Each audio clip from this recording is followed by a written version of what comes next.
My name is Sophia, and today I'll recount how I took control of my life and put an end to my husband Xander's destructive influence. For privacy reasons, I'll be using pseudonyms.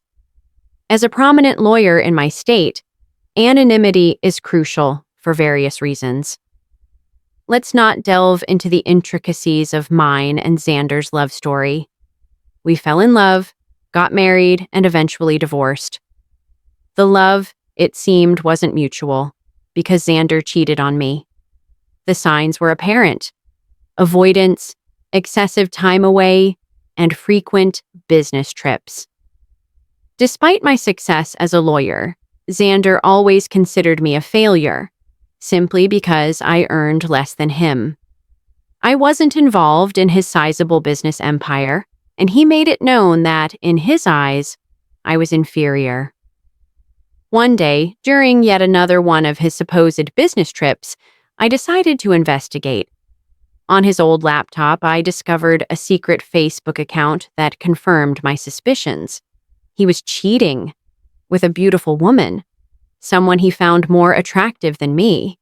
He often criticized my appearance, subtly and not so subtly. Heartbroken and furious, I confronted him immediately. "Xander, are you cheating on me? I have proof," I declared. Xander callously responded, "Sophia, you're just not that interesting anymore. You're always engrossed in your pointless cases, neglecting me. Besides, you're not a supermodel who can captivate me with looks alone." Confused and hurt, I retorted, "What are you talking about, Xander? I have a demanding job, and you knew that when we got married. I haven't neglected you. You're the one who stopped coming home and refused to communicate." I had expected at least some guilt or remorse. Instead, he doubled down, shifting all the blame onto me and justifying his cheating, accusations that had no merit. Refusing to be gaslit, I pointed out the flaws in his logic. But instead of defending his position, he turned cold once more and, in a chilling tone, revealed he was relieved I had found out. "Good that you know, Sophia. I no longer have to hide my beautiful girlfriend. She and I will have a perfect life together after I divorce your useless self. Finally, I'll marry someone who's worthy of me and my name." His words hit me like a ton of bricks. Not only did he insult me, he asserted I was never good enough. He showed zero remorse for his betrayal, boasting that his mistress would be a better wife. Tears streamed down my face. This was the man I had loved for over a decade. And now, he was demeaning me. Proud of the affair. Proud to humiliate me. Through my tears, I asked, "How could you say that, Xander? All these years, I've stood by you, through thick and thin. I've honored my vows and valued you above all else." His response cut even deeper. "Well, Sophia, it doesn't matter anymore. You're just not right for me. I'm now a proud business owner, and a woman with average looks and a pretentious law degree won't do me any good." I was shattered. "How could you, Xander?" I protested. "I'm a capable woman, even if I don't fit your narrow definition of beauty. I've been a good wife to you, and now you're contemplating divorce?" He corrected me, cold as ever. "I'm not contemplating divorce, Sophia. I've already decided. I don't want to be with you anymore. I'll file soon, and I've already hired a great lawyer. You'd better move out before I come home. I don't want to see your ugly face anymore." A few hours after hanging up, Xander sent the divorce papers through a friend. The friend looked at me with sympathy as he handed them over. I numbly accepted them, shut the door, and collapsed, crying miserably. But I decided then I wouldn't let this break me. I was a strong woman, and I would take back control, and I would teach Xander a lesson. When Xander's friend delivered the divorce papers, he offhandedly mentioned that Xander had talked about drawing out the divorce process. At first, I was puzzled. But then it hit me. We had a prenuptial agreement. Xander had insisted that I would be entitled to half of his business if he ever cheated, something I had completely overlooked in my emotional spiral. Now it made sense. Xander wanted to delay everything, hoping I'd give up my rightful share out of exhaustion or emotional distress. But that wouldn't happen. I called his lawyer immediately and scheduled an appointment. Within 2 days, I moved out of Xander's house and into my childhood home, which was fully in my name. I texted Xander that I had already moved my belongings and that I would be proceeding with the divorce on my terms. I took my ugly face and body out of your damn house. Good that you've come to your senses and aren't making a fuss, Xander responded coldly, boasting about his lawyer's reputation. But I calmly warned him, I won't be giving you my business, that's for sure. And for now, you stay away from me. Determined to uphold the prenup, I was ready to face whatever challenges lay ahead. I don't want to talk to you anymore, I continued. You can only speak to me through my lawyer, and I expect you to empty my house. Xander's words and smug arrogance had ignited a surge of boiling rage within me. It's astonishing how anger and betrayal can sharpen your clarity. My mind cleared, and I couldn't help but almost laugh at Xander's ignorance. He had no clue who he was up against. I doubted his lawyer Jake had a clue either. I arranged a meeting with Jake at a cafe. When he saw me, his confidence visibly shook. His posture straightened only after realizing who I was. Jake was a decent lawyer, but he hadn't anticipated facing someone like me. Xander had never considered me influential, so Jake was utterly unprepared. His hands trembled slightly, though I refrained from intimidating him further. He wasn't to blame for my predicament. Hello, Jake. Nice to see you here, I greeted, noticing his surprise. If you have any doubts, let me clear them for you. Yes, I am the wife. Ma'am, I'm so sorry, I wasn't expecting you to show up, Jake stammered, clearly flustered by my presence. The surnames don't match because I got married after receiving my law degree. I use my maiden name for all official purposes, I explained. Ah, I see, Jake muttered, visibly uncomfortable. So I'm guessing you want to drag out this case. That's what my client told me, he added, trying to regain composure. Your client has been misleading you, Jake.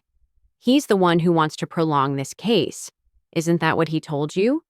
I asked directly, knowing full well that my reputation as a lawyer spoke volumes. Jake squirmed under my scrutiny. I didn't waste time. You don't have to answer that, Jake. I've known Xander for over a decade. I married that idiot for God's sake. I know what goes through his thick head. Concerned for Jake's professional position, I decided to enlighten him.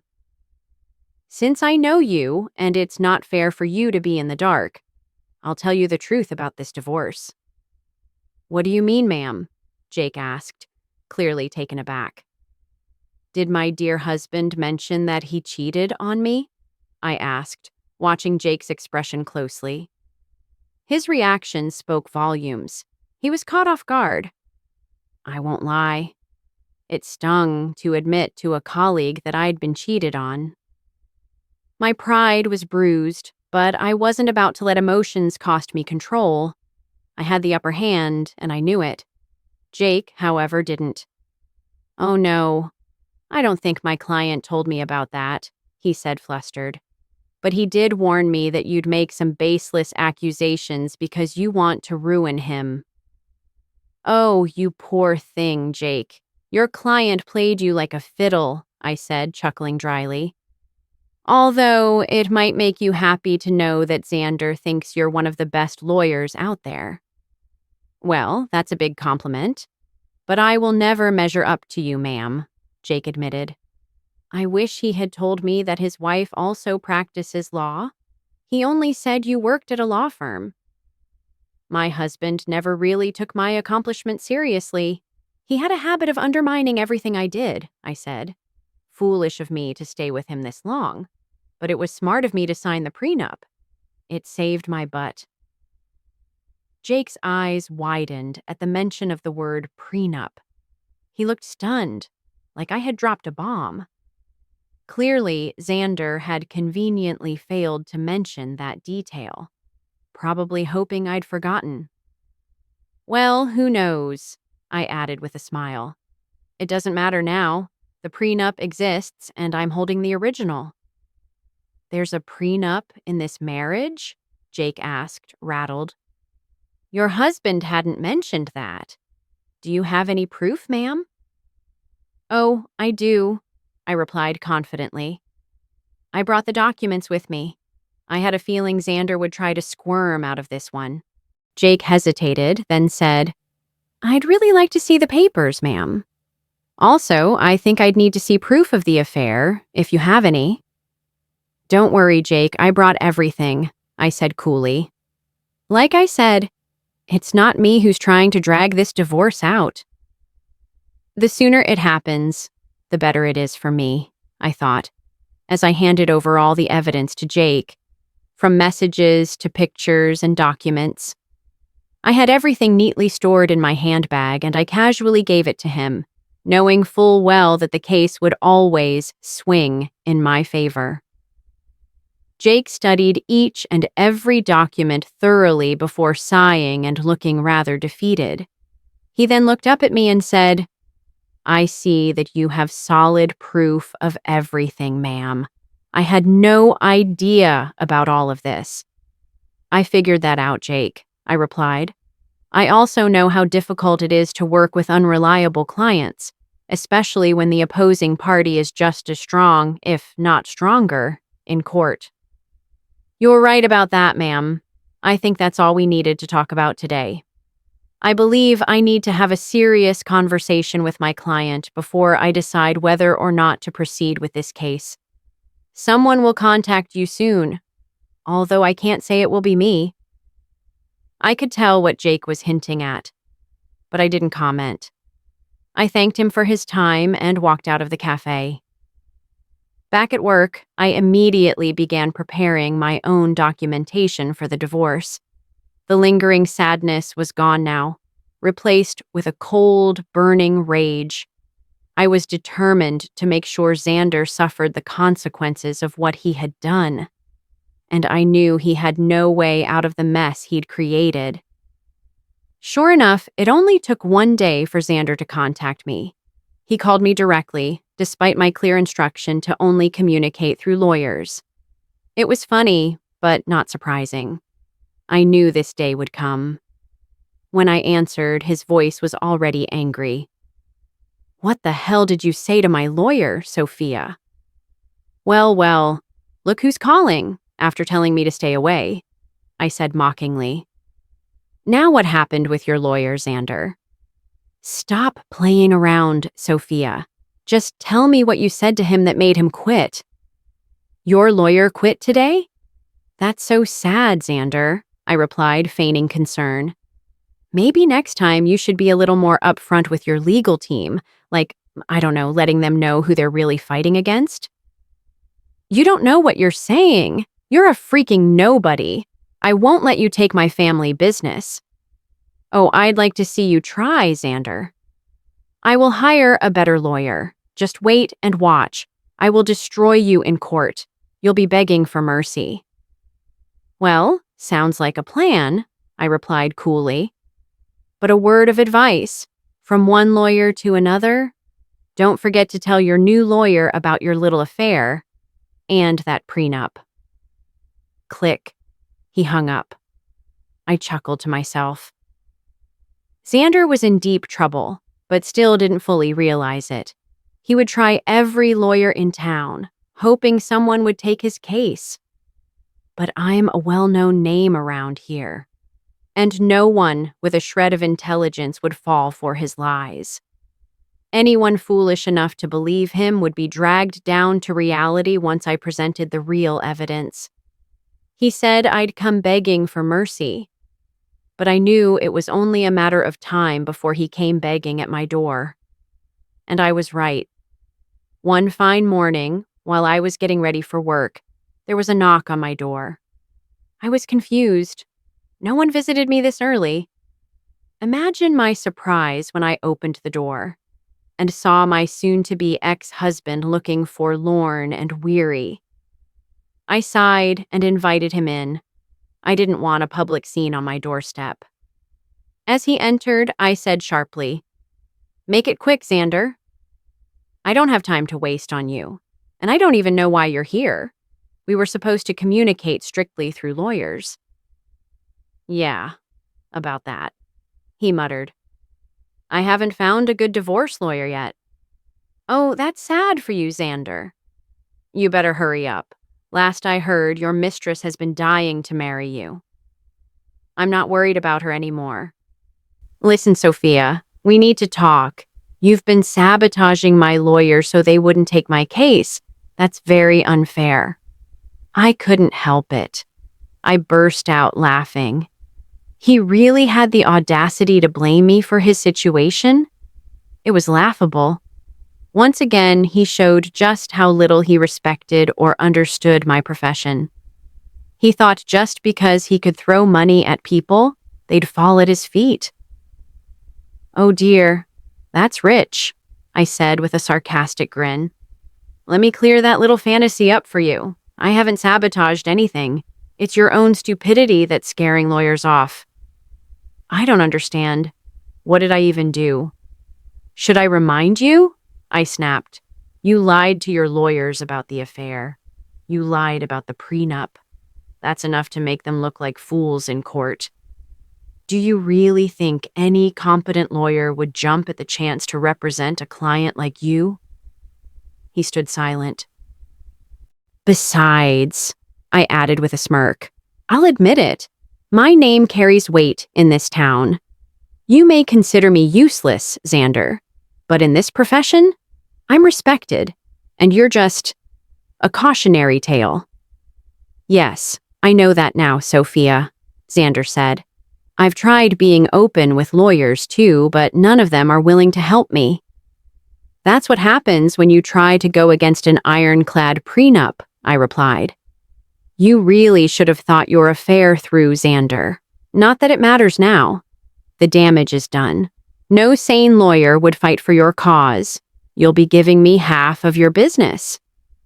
His facial expression said it all. He didn't want to lose his business. That's why he had tried so hard to pick a good lawyer and drag out the divorce. He wanted to keep me hanging long enough that I would just snap and walk away without demanding my rightful half of the company. But after a few days, it became clear to him that no one would take his side. In fact, he was having trouble finding any lawyer willing to go up against me. So he did what he thought was his last resort. He cried. He begged. "Sophia, you know how much this business means to me. Please don't do this. You can take everything else, but please don't ask to split the business." "Why not, Xander?" I asked coolly. "You're the one who put the clause in the prenup about splitting the business if you cheated. You think I'll just give up my rights that easily? I deserve it, after the betrayal you threw in my face." "It was all a mistake, Sophia. Believe me," he said, suddenly softening. "I've actually put my relationship on hold because I know what a big mistake it was. Maybe we can give this marriage a try again. I truly believe this hurdle can make us stronger." I laughed, loudly. The audacity of this man was unmatched. He was seriously asking me to get back together, as if I was stupid enough to fall for his crocodile tears again. Yes, I had already heard the rumors that he'd put his relationship with his mistress on pause, that she wasn't happy, that he wasn't happy. But if he thought that would make me take him back, he was dead wrong. I'd already made the mistake of marrying a narcissistic piece of trash. I wasn't about to make it twice. You must be delusional to suggest something like that, Xander, I said. I didn't come this far in life by being stupid. I know exactly why you suddenly want me back. It's because you don't want to split your business. Sophia, we were happy once. Let's just look past this one time and restart our marriage. I'll cut off my mistress, I swear. There's no reason to do that, Xander. Believe me, that woman's going to run the moment she finds out you're not going to be rich anymore. As for me, this is my golden opportunity to get out of a sham marriage. I smiled, leaning forward. I should thank you for showing me your true colors before we had kids. From that point forward, I said nothing more. I let him keep begging and pleading, begging me not to take his business. It was a pathetic scene, but it didn't move me. Not even a little. Instead, it made me think of the nights I cried myself to sleep, thinking about the man I'd supported through everything, only to be betrayed. Seeing him in this vulnerable state gave me closure. It completed my revenge. Now all I needed was a clean break to start fresh. And let me tell you, I got more than I bargained for. Karma hit Xander hard and fast. He tried for weeks to change my mind, to make me come back home. I turned a blind eye to all of it. I wasn't interested in his drama. I was ready to move on. Since he had originally filed for divorce, I hired someone from my own law firm to represent me. I'm not a divorce attorney, and frankly, I didn't want to interact with him more than I had to. After a month of trying to win me back, he finally gave in. He hired a lawyer and asked for a clean break. He knew that if I took the case to court, he'd be humiliated, and he'd end up wasting money on court-appointed attorneys, so he gave up. The prenup made it super easy for me to finalize the divorce. And of course, I had plenty of proof that Xander had cheated. Per the prenup, he was obligated to give me half of his business. He wasn't happy, but he had no choice. He signed it over. We even offered him a buyout, but surprise, he had no money. Why would a big-time business owner like Xander be broke, you ask? Simple. He spent it all on his mistress. And now? She won't even return his calls. I guess she figured out he wouldn't be rich anymore. And now that everyone knows she's a gold digger, no one wants to date her. What goes around comes around. But she was the least of Xander's problems. With half his business gone, his income dropped drastically. He had to sell his house because he couldn't afford the mortgage. He now rents a small condo, a serious downgrade from the mansion he used to flaunt. He even tried to come crawling back again, hoping to regain control of the company. Well, safe to say, that's never happening. He either continues with the current arrangement or saves up enough money to buy me out. But knowing him, that's going to take a while. As for me, I'm doing better than ever. I appointed a business manager to oversee my share of Xander's company, and things have been going amazing. I ended up upgrading my lifestyle completely. I bought myself a new mansion, paid in full, thanks to my combined income from the law firm and my half of the business. I'm living my best life. And honestly, I've never been happier. In the end, the divorce played out perfectly in my favor. Instead of being played by my ex-husband and his mistress, I ruined their lives and rebuilt mine.